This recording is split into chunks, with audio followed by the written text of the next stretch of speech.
And our very first interview of the 2025 Rochester International Jazz Festival is with Juno Award-winning singer Caity Gyorgy. Caity, welcome to Rochester. Thank you so much for having me. Congrats on the Juno. Thank you. I'm thrilled about it. All right, I gotta be cheesy. Hello, how are you? I'm fine. How are you? I know. I love that. That is honestly one of the best things I've ever come up with because I use it to open up my sets because it's like a nice greeting for the audience and it's nice to greet anybody with it. So For folks who are discovering you, where are you from? I am from Calgary, Alberta, Canada, but I live in Montreal. So let's go to the western side of Canada. So what is it about Western Canada and jazz? Because there's such a love affair with it. A love affair is a very good word because I think love affairs can either be good or bad. Or both. Well, that's true. There is a fantastic scene. I mean, Canada's a small country, but there's so much happening, and there's so many people that are striving to make it a really, really happening place. And I think that it's coming along so beautifully, especially in places like Edmonton, Calgary, Saskatoon, and Vancouver, especially Vancouver. Vancouver's got a wonderful scene full of wonderful people who make it happen there, and I'm very grateful to be from that kind of part of the world because I know it's very far away from where we consider sort of the epicenter of the music, like New York City.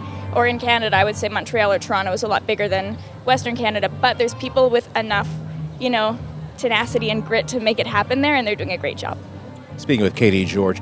So Caity, tell us about the other side of Canada. What's going on in Montreal? Because there's such a scene happening there now, too. Well, Montreal is it's such a wonderful city. I'm so grateful to live there. And there's wonderful venues and there's fantastic musicians, great music programs there that are fostering the next generation. And so there's lots of really great performers coming from out of Montreal, especially programs like McGill. And so for me, I went to McGill. I did my master's degree there. I studied with Christine Jensen, who actually is now teaching here at Eastman in Rochester.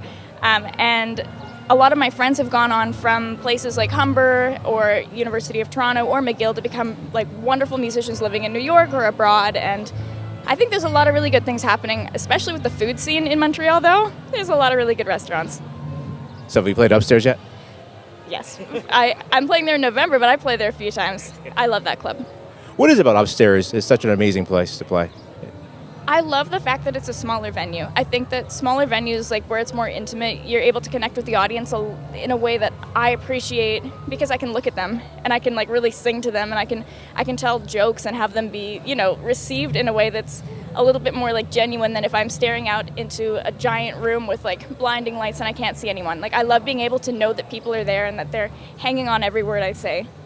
Speaking of that, you're going to play a venue similar to upstairs here at Max's. So what does it mean for you to play here at the Jazz Festival, and who's playing with you tonight? Well, I wanted to play the Rochester Jazz Festival for so long, and I've watched so many people that I've looked up to play this festival and talk about this festival, like people like Pat LaBarbera and Don Thompson and Christine Jensen, and I know the Oscar Peterson Centennial is coming here next week, and all of those are people that I really love. And so to be able to play, it's fantastic. I'm really grateful. And I'm so happy to be joined by Mark Lamacher on the piano, Thomas Heinbuch on the upright bass, and Curtis Noasad on the drums. Awesome. Can't wait to see you. And welcome to Rochester. Thank you so much.